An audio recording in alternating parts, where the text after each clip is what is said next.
Gracias, Jorge. Quisiera, igual que Pancho, agradecer a Jorge, a Verónica, a todo el equipo del CIEP esta invitación y es un gran privilegio. Además, me encanta este proyecto de la maestría y la concepción latinoamericanista que tiene.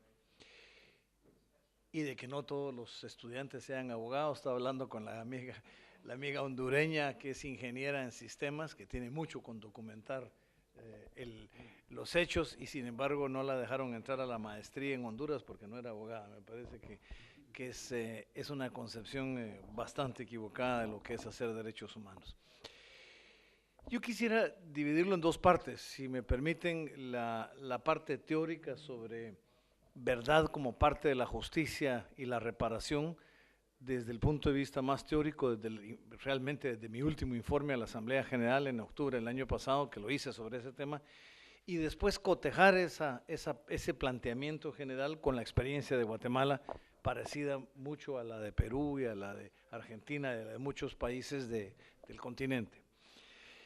Yo quería, a pesar de que me criticaron muchísimo en Ginebra porque decían que me estaba dejando llevar por mi origen latinoamericano, porque el tema del derecho a la verdad es muy del sistema interamericano. Yo viví mis años de exilio en Washington, como decía cabalmente Jorge, cuando empecé a estudiar derechos humanos. Cuando yo salí de Guatemala había estudiado derecho, era abogado, trabajaba con el movimiento sindical laboral y por eso tuve que salir y no había en ese tiempo ni siquiera el curso de derechos humanos, mucho menos la especialización o la maestría en derechos humanos. Y no fue sino hasta mis años de exilio que pude desarrollar esto. Y lo hice alrededor cabalmente del sistema interamericano y poder empezar a hacer las primeras denuncias ante el sistema. Y Guatemala ciertamente lo necesitaba. Y en los años 80, en Washington, yo viví también como al partir de la búsqueda de los desaparecidos, y por eso me encantó la presentación de la compañera de Tailandia, de la búsqueda, la lucha de los familiares desaparecidos, la búsqueda de sus familiares, el insistir en la documentación, en la investigación, en encontrar a veces tristemente fosas en el desarrollo de la antropología forense en nuestros países, que se hizo con apoyo de Argentina, del equipo de antropología de Argentina, se desarrolló un equipo en Guatemala y se empezó a documentar los hechos, inicialmente para encontrar a los desaparecidos, posteriormente para buscar también justicia contra los responsables. Pero es esa lucha que marcó mucho, y se dijo en la presentación anterior, todas las demás luchas que se hacían por esta documentación y esta perspectiva. Y yo quería, hasta que eventualmente se llega a reconocer el término de derecho a la verdad, el derecho a conocer la verdad sobre las violaciones de los derechos humanos. Y yo quería trasladarlo a la relatoría de este mandato, y mucha gente no lo entendió al principio, después fue un informe muy bien recibido, debo decir, porque decían, bueno, ¿y eso qué tiene que ver con libertad de expresión? Y les decía, es muy simple. La libertad de expresión se ejerce en dos dimensiones. Y la primera dimensión es la de acceso a la información, en general. Y dentro de acceso a la información, en general, está en forma privilegiada el acceso a la información pública.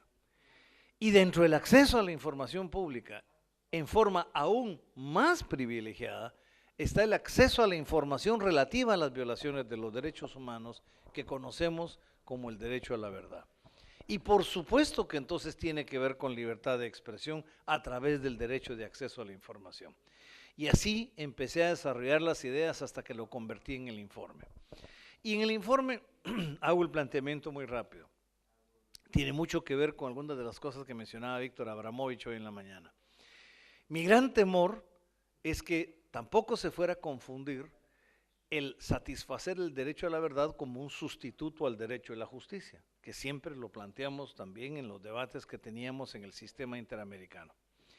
Pero esto se fue resolviendo en la práctica, hasta que en la actualización de los principios contra la impunidad que hace Diane Orlinker, si mal no recuerdo en el principio cuarto, ella establece y dice, por supuesto que lo que uno pretende es erradicar la impunidad y entonces lo más importante es lograr justicia por cada una de las violaciones de los derechos humanos. Pero el primer paso a la justicia siempre es establecer la verdad. y decía, y debemos de reconocer que la verdad tiene un peso en sí misma. Entonces, también hay que reconocer que la verdad es un factor fundamental en erradicar la impunidad, aun cuando no haya justicia.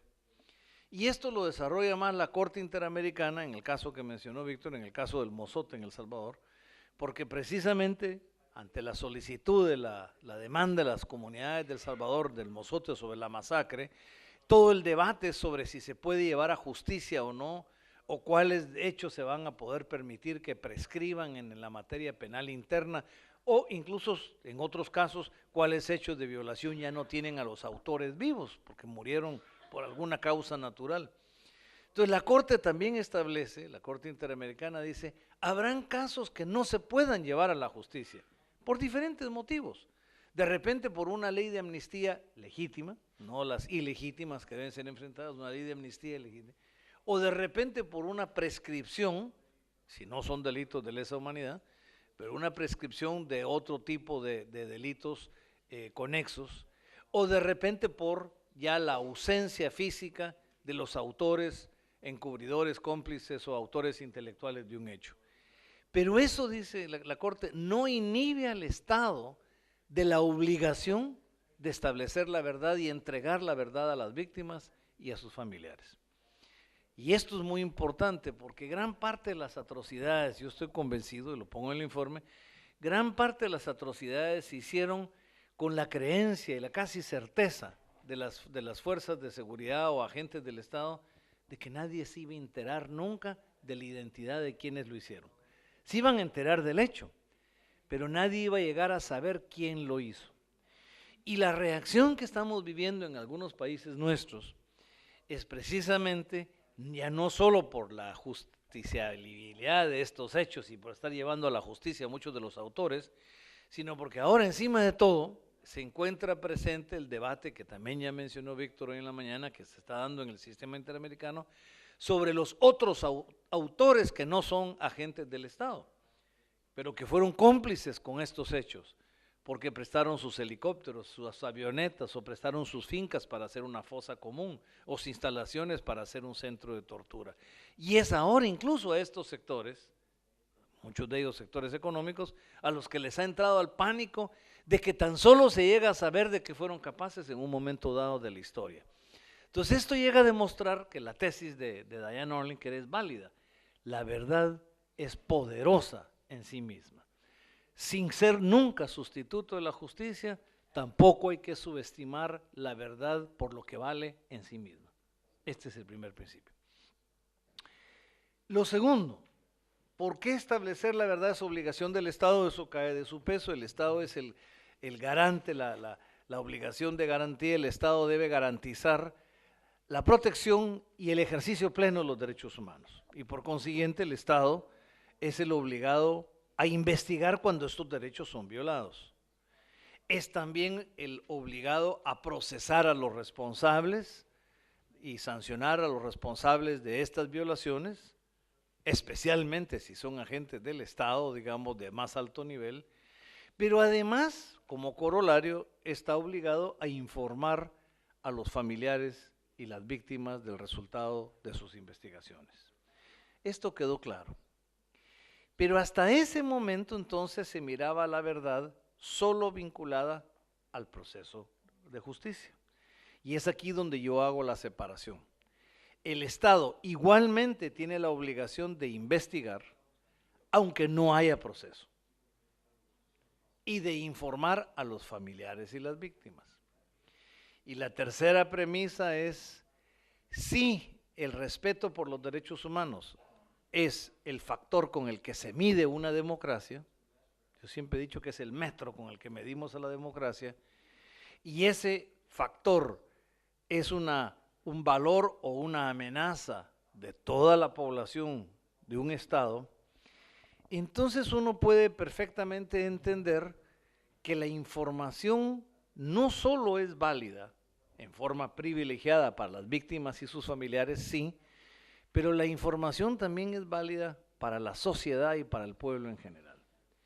¿Por qué? porque los pueblos tienen el derecho a reescribir su historia, a recuperar su memoria histórica. Y la historia de nuestros pueblos tiene momentos heroicos, pero tiene momentos trágicos. Y tan historias son unos como otros. Y la única forma de ir empezando a garantizar la no repetición es precisamente reconocer las tragedias de nuestra historia, desde quiénes lo hicieron, por qué lo hicieron, qué es lo que sucedió y cómo podemos enmendar el camino. Entonces yo planteo en el informe que solo un pueblo al que se le da el derecho de asumir plenamente su pasado tiene la oportunidad de decidir libremente un futuro distinto. Entonces, ese asumir plenamente el pasado es parte del conocer la verdad de las violaciones de los derechos humanos, como un elemento fundamental de nuestra historia. Si lo que estamos defendiendo son los valores de los seres humanos, que como decía la compañera de Brasil, qué tan difícil es entender que los seres humanos son importantes solo por ser seres humanos. Entonces, ahí es donde estamos de nuevo planteando que esta información es un bien común, es un bien de toda la sociedad. Y esto abre otras puertas, lo planteo en mi informe. Entonces, abre las puertas de la verdad establecida como proceso de investigación penal, de acuerdo. Pero la verdad establecida como proceso de investigación de violaciones de los derechos humanos, haya o no proceso.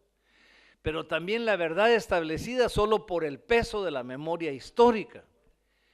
Y entonces abre el mundo académico, la verdad establecida o la historia como derecho a reescribir la historia, con todo y que van a haber debates. Por supuesto que van a haber debates históricos, pero esa es la construcción de la historia, que todo mundo pueda documentar la historia sin limitaciones. Y cuarto, lo agrego ahí, hay un elemento de salud mental. Así como para una persona que es sobreviviente de tortura o de violaciones, es importante tener la oportunidad voluntariamente de un proceso personal de recuperación, un pueblo también pasa por esos procesos voluntarios de recuperación. Yo puedo decir que en mi propio país, Guatemala, uno de los problemas del proceso de paz, la paz se firmó en diciembre del 96, es que nunca pasamos por un proceso de reparación interno. Entonces hay una amiga antropóloga que estaba investigando algunas aldeas indígenas en el altiplano central de Guatemala y me decía, yo llegué a descubrir que lo que la paz dio, de alguna forma silenció el conflicto, las armas, perfecto, eso fue un gran paso, pero que lo que la paz provocó fue la coexistencia silenciosa de todo mundo, pero no la reconciliación. Yo me llegué a encontrar en una aldea de que hay ex soldados con ex guerrilleros, hay ex patrulleros de autodefensa civil, madres de desaparecidos, hay de todo. Y todo el mundo convive callándose el pasado. O sea, la base de la convivencia es el silencio. Y eso no puede ser, me decían. Y efectivamente así es. Este es un pueblo que no se ha reconciliado. Entonces no es un pueblo que está construyendo un mejor futuro, es un pueblo que está sobreviviendo, pero no construyendo un mejor futuro. De nuevo, entonces, la verdad tiene ese otro valor. Es la reconstrucción de la salud mental, la reconstrucción del tejido social que fue desarraigado por las estrategias militares de aquel momento intencionalmente. Incluso las patrullas de autodefensa civil fueron órganos represivos creados al interior de las comunidades indígenas con líderes indígenas, con el propósito de forzar a líderes indígenas a asesinar a miembros de su propia comunidad. Esto era el desarraigo tal vez más violento de lo que históricamente habían sido comunidades muy cohesionadas, con normas de convivencia históricas muy importantes. Entonces, establecer la verdad también tiene esa otra dimensión social de reconstrucción del tejido social y de la historia de un pueblo. Entonces, ¿cuál es el corolario o cuál es la conclusión de todo esto? Es uno, el Estado tiene obligación de investigar en cualquier caso. Segundo, la información derivada de las violaciones de derechos humanos debe ser una información privilegiada y por consiguiente no caben excepciones. Eso también debo decir que América Latina lo tiene ya en muchas, Argentina lo tiene en su ley, que no se pueden usar incluso razones de seguridad nacional para silenciar esta información. Y recientemente en la reforma constitucional en México también ya lo plantearon en la ley de acceso a la información, que no puede haber secretividad ni sigilo sobre violaciones a los derechos humanos. Y es correcto, porque las violaciones se realizaron en nombre de la seguridad nacional. Sería realmente injusto históricamente que de nuevo hoy, en nombre de la seguridad nacional, años después, se siguieran silenciando esas violaciones y manteniendo la impunidad de quienes realizaron estos actos. Yo creo que por lo menos el récord histórico hay que establecerlo y por lo menos las responsabilidades históricas hay que reconocerlas, aunque no siempre se pueda establecer las responsabilidades penales. Y al igual que hicieron en Perú los amigos peruanos, como decía Pancho, nosotros en Guatemala quisimos hacer casos simbólicos. Ese es exactamente el concepto de justicia transicional. Es decir, uno tiene 200,000, según la Comisión de Esclarecimiento Histórico, 200,000 víctimas. Imposible, ningún país soportaría 200,000 casos. Entonces, la idea, ni tampoco las víctimas necesariamente quieren todos llevar a juicio sus casos. Pero sí es muy importante que en un proceso de transición la población recupere confianza en cierta básica institucionalidad del Estado, empezando por la institucionalidad de la justicia, que la justicia funciona para todos, especialmente en los casos más graves. Entonces ahí es donde el planteamiento de los casos es importante y donde viene también el tema de la reparación, porque el tema de la reparación también está vinculado a si hay reparación que se deriva de la justicia penal, ¿no? La sanción a los responsables, el solo hecho de que haya justicia es una reparación misma, pero la verdad también es una reparación y los derivados de la verdad como es la memorialización. Entonces lo pongo en mi informe y ahí les quiero contar algunas experiencias. A mí me tocó vivir esto desde un activista de derechos humanos hasta un miembro del gabinete cuando fui secretario presidencial de Derechos Humanos, y me tocaron experiencias muy conmovedoras, donde lo que la población quería, por ejemplo, en el caso de una señora que se desaparecieron a su hija, de una comunidad indígena muy remota y muy rural, en la cosmovisión maya, las comunidades mantienen una comunicación directa con sus difuntos, con sus muertos. Y el día de Todos los Santos, el Día de los Muertos, van al cementerio, les llevan pan, hay un pan especial que se llevan café, y hacen una convivencia en el cementerio. Los domingos van a llevar flores. Entonces iban todas las señoras de la comunidad. Y esta señora me dijo, mire, yo no tengo dónde llorar el dolor de mi hija, no tengo mausoleo. Entonces le pedimos una foto, le dije, dime una foto de su hija si es que guarda alguna, y tenía la foto de la cédula de identidad. Entonces fuimos con un escultor y le pedimos un busto de la hija. Y le construimos en el cementerio un mausoleo con el busto de la hija encima, un mausoleo pequeño, porque el cementerio era un cementerio pequeño, pero con el busto de la hija encima. Por supuesto, nunca se encontró el cadáver. Pero fue la felicidad más grande de la señora. Nos recibió con una fiesta de la aldea entera, hizo almuerzo en su casa, tiraron pino en el suelo, habían cohetes, porque hoy ella se había vuelto a integrar a la comunidad que podía ir al cementerio a darle memoria y honra a sus deudos, a su hija. Esto en la espiritualidad maya era un factor importantísimo. El Estado había reconocido y le había dado un mausoleo a su hija. Tuve otro caso, y no voy a contar todos, pero otro caso de una señora de otra aldea muy remota que le asesinaron a su marido saliendo del ranchito.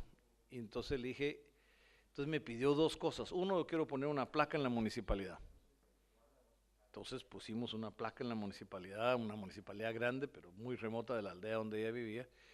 Y le dije, la reparación, la parte económica se iba a pagar al final en diciembre, porque es cuando el Ministerio de Finanzas me dijo que podía recoger los fondos para poder, siempre se cancelaron todas y la ministra de Finanzas me cumplió con todos los casos.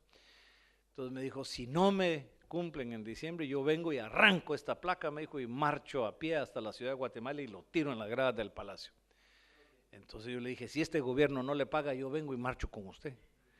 Y la señora se me quedó viendo diciendo, pues sí, le dije, si no le cumplen, yo soy el primero en denunciar el hecho con usted.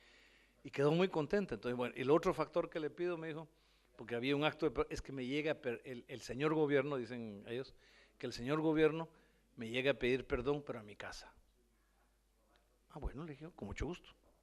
Para mí era esquizofrénico, porque yo que había luchado contra la dictadura militar, que perdía casi toda mi generación, que había tenido 10 años de exilio, hoy tenía que estar pidiendo perdón por lo que estos habían hecho, ¿no? Pero le entendía la importancia que tenía, lo que nunca le pregunté, dónde vivía. Entonces fuimos a la aldea, que era un filo de una carretera en Sololá, viendo hacia el lago de Atitlán, y resulta, entonces llegué, y la señora a la casa, ay, me dijo, estaba lloviendo, mire este barranco, me dijo, sí, y mire el otro barranco, sí, allá, mire. Y entonces, entre la lluvia bajando por la milpa, bajamos 2 barrancos, entre aquel lodazal y la casita de ella, que estaba así sola, porque ellos ponen su casa donde está su milpa, ¿no? Y ahí llegamos, caminando entre el rancho, a pedirle perdón. Ella juntó a sus hijos, con intérprete, porque ellos solo hablaban cachiquel, y eso era lo que la señora quería, que el señor gobierno llegara a su casa a pedirle perdón. Para ella fue importantísimo establecer la verdad en esta forma, o sea, no solo era establecer la verdad, era que un gobierno efectivamente manifestara el deseo de enmendar y de perdonar. Así tuvimos muchísimas experiencias, estamos tratando de escribir un poco esto, porque estas medidas de reparación tuvieron un significado muy grande para la gente, porque salían de ellos, eran como se dijo, lo decía Víctor, que se está planteando ahora por la Corte también, la reparación debe definirse en consulta con las víctimas y sus familiares, no con lo que a uno se le ocurre, ¿no? Lo mismo pasó con las reparaciones de carácter étnico-cultural, ¿no? Que se definieron muchas veces en temas de defensa de la localidad y de la cultura de la localidad. Pues bien, todo eso, traté de trasladarlo en el informe. Establecer la verdad tiene un peso mucho más allá de lo que siempre le hemos dado como simple derecho a la verdad. 2 puntos finales en esto. Si establecer la verdad es tan profundo, no pueden haber excepciones, ya lo dijimos. Y segundo, ningún funcionario puede decir que desaparecieron los archivos. El Estado tiene la obligación de mantener sus archivos, preservar sus archivos o reconstruir sus archivos. Porque claro, en muchas dictaduras es muy fácil, yo me acuerdo que en Paraguay, después de Stroessner, fueron a encontrar archivos tirados entre un pozo y lo lograron recuperar. Pero a veces hay, después de la transición, intentos de destruir archivos. Pues aunque haya archivos semidestruidos, semiquemados, el Estado tiene la obligación de reconstruir la información con cualquier fuente que pueda encontrar. Aquí en Argentina me tocó con el ministro de la Defensa, en uno de los tantos viajes, una experiencia interesantísima me dijo, mire, me dijo cómo ha cambiado la mentalidad en nuestro país.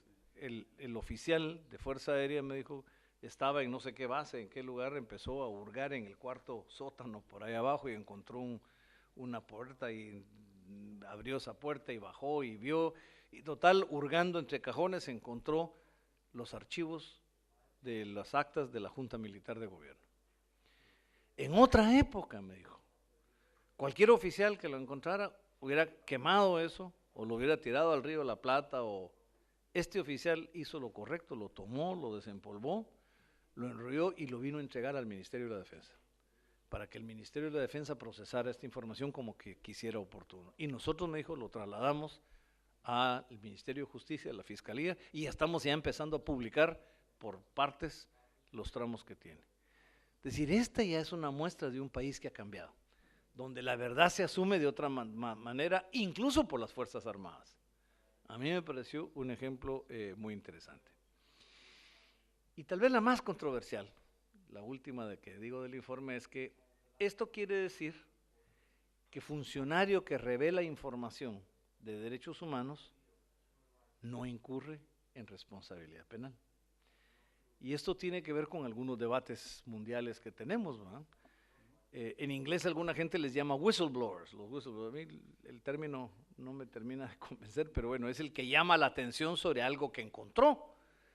Pero es una acción legítima. Cualquier persona digna que encuentre información de violaciones a los derechos humanos, sean del pasado o del presente, tiene la obligación. Entonces yo ahí lo pongo por analogía. En derecho penal en algunos países, incluyendo el mío, funcionario o funcionaria que están presentes, observan o les llega información de la comisión de un delito, tienen la obligación de notificarlo al Ministerio Público, a la Fiscalía.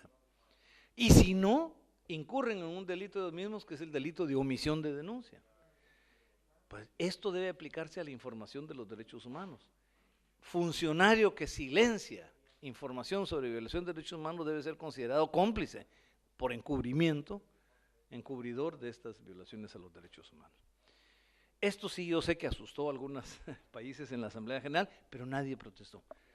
Debo decir, confesar que fue presentado el 21 de octubre, creo que fue, en la Asamblea General. Ni un solo país protestó mi informe. Todos los comentarios fueron positivos y yo asumo que entonces lo asumí como consenso de la Asamblea General a favor. Ahora, dos palabras sobre Guatemala. Entonces, ¿qué pasó con estas posiciones? En Guatemala quisimos ir documentando. En Guatemala hubo varias experiencias de documentar. Primero las investigaciones de los desaparecidos, como en casi todos los países. Y realmente yo creo que los familiares de los desaparecidos abrieron brecha en investigaciones de derechos humanos en el mundo entero. Porque tenían además una causa permanente, legítima, y la siguen teniendo, de descubrir qué pasó con sus familiares. Pero después, ya bastante avanzado el conflicto y firmada la paz, primero la Iglesia Católica hizo una experiencia muy bonita que fue un proceso de recuperación de la memoria histórica a partir de reflexiones comunitarias. Entonces fue muy largo el ejercicio en tiempo, pero importantísimo, porque era producto de la memoria de las comunidades locales. Y por último vino la Comisión de la Verdad del proceso de paz. Pero ¿cómo será de poderosa la verdad? Y esto siempre lo menciono, que el gobierno y el ejército no quisieron que se llamara Comisión de la Verdad. Se opusieron rotundamente al nombre. Entonces el nombre completo era Comisión de Esclarecimiento Histórico sobre los actos de violencia que surgieron del conflicto armado interno de Guatemala. Ese era el nombre completo. Después se llamó nada más Comisión de Esclarecimiento Histórico. Pero es ridículo, se le podía haber llamado Comisión de la Verdad, pero la verdad da miedo. Hay quienes quieren ocultar la verdad. La Comisión de la Verdad hizo un buen trabajo. Parte de la trampa que le pusieron fue ponerle poco tiempo. Le pusieron 1 año de mandato. Con 3 miembros, uno, el doctor Tomuchat, alemán, nombrado por el secretario general, y 2 miembros guatemaltecos, Alfredo Balcells, un abogado, ya falleció, y doña Otilia Lush, una lideresa indígena muy connotada. Los 3 excelentes personas, hicieron un trabajo maravilloso con un gran equipo.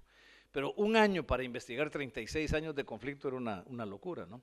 Entonces lo que sí hizo Naciones Unidas fue ponerles mucho apoyo para que pudiera crecer el equipo. Y Tomuchat, que presidía la comisión, y la comisión hizo una cosa muy inteligente. Interpretaron el mandato como que era 1 año de investigación y después venía la redacción del informe. Entonces tuvieron 1 año y medio porque se tardaron 6 meses más para redactar el informe. Y esto fue muy bueno. Al momento, y llegaron a la conclusión de que en Guatemala había habido genocidio parcial local. Llevaron un experto de la ex Yugoslavia, que había estado en Bosnia y Serbia, para calificar los hechos de Guatemala. Y esto lo mencioné hoy en la mañana. Guatemala pretende destruir a un grupo humano, no necesariamente físicamente, no matar a todos, sino destruirlo como grupo humano. Entonces el propósito principal era eliminar a las mujeres. ¿Por qué? Porque eran el ente reproductor, con especial atención en las mujeres embarazadas. Entonces a todas las mujeres embarazadas les abrían el vientre y le sacaban al bebé. Era una simbología de lo que estaban haciendo. Entonces estos fueron los elementos por los cuales este experto decía, no, estos son actos de genocidio. No es simplemente violencia masiva, digamos, sino es violencia con intención de destruir un grupo humano. Había muchos más elementos, pero digamos estos son los más. Por eso es que el tema de género cobró mucha relevancia allá. Por supuesto también habían violaciones masivas o actos de acoso sexual y violencia sexual. Esto ayudó a la tipificación de este delito, que es difícil de calificar, pero ciertamente podíamos decir, sin lugar, no sucedió en todo el país igual, pero por eso decían que el genocidio era parcial local, que había habido regiones específicas y siempre hecho contra el pueblo maya, digamos, ¿no? Masacres hubo en todas partes, incluso en regiones no mayas, pero no con los mismos índices de destrucción humana dirigidos, la destrucción de la cosecha, de de trastos de barro, etcétera, ¿no? Entonces, varias organizaciones, entre ellos yo dirigía una ONG en ese tiempo que llevaba casos, decidimos hacer un caso de genocidio contra el general Ríos Montt. Esto nunca lo entendió la sociedad guatemalteca, porque en el fondo el caso de genocidio era el caso simbólico que podía ir ayudando a dar un cierre a un proceso. No era para exacerbar las cosas, sino al revés. Era en nombre de las 200,000 víctimas. Y se llevó ante tribunales nacionales. Y es primer caso de genocidio en el mundo que ha sido juzgado en tribunales domésticos. Todos los demás casos de genocidio han sido siempre o por fuerzas de ocupación o por tribunales internacionales especialmente creados para eso. Y se llevó el juicio de genocidio el año pasado, y al final yo ya había dejado la ONG hace varios años, pero estos habían continuado trabajando y decidieron reducir el área a un área más pequeña de un solo grupo étnico, el grupo Ixil, lo cual les permitió organizar mejor a los testigos y todo. Y fue impresionante porque el juicio fue llevado en forma oral, transmitido por radio y por todo permanentemente. Esto realmente cambió el escenario en Guatemala.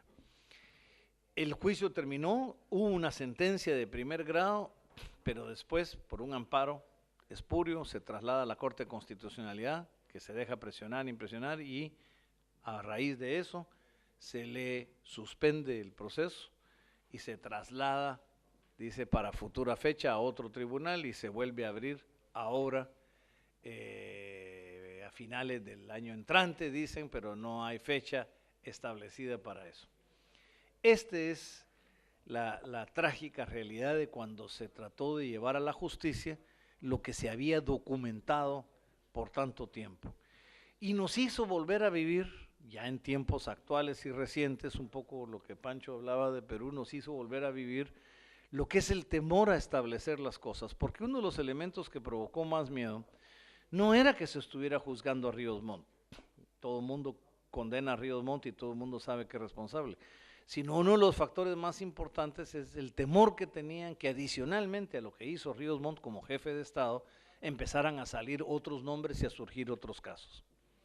Y no era esa la intención, porque este caso se presentó en el año 2000 y se llevó a proceso oral en el año 2013. 13 años de estar procesando un caso. Eso era imposible hacerlo con todos los demás casos. Entonces yo creo que aquí es donde a veces quienes han sido responsables de estas violaciones no están preparados para escuchar la verdad o para que se establezca la verdad, ni mucho menos para oír de temas de justicia. La gran lección es que debemos en los procesos de transición de sociedad desde un principio hablar de que la verdad es un factor fundamental de la posibilidad de reconstruir el tejido social, de reconciliar a la sociedad y de garantizar el principio de no repetición. Porque si no se logra admitir la verdad de lo que pasó hace 20 años, ¿quién dice que no podrán haber de nuevo patrones de repetición? Y es por eso que yo unía en este informe, pues decir, verdad, justicia, reparación y no repetición van de la mano, pero cada una tiene un peso en sí mismo. Y la verdad tiene un enorme peso en estos procesos de transición. Gracias. Bueno.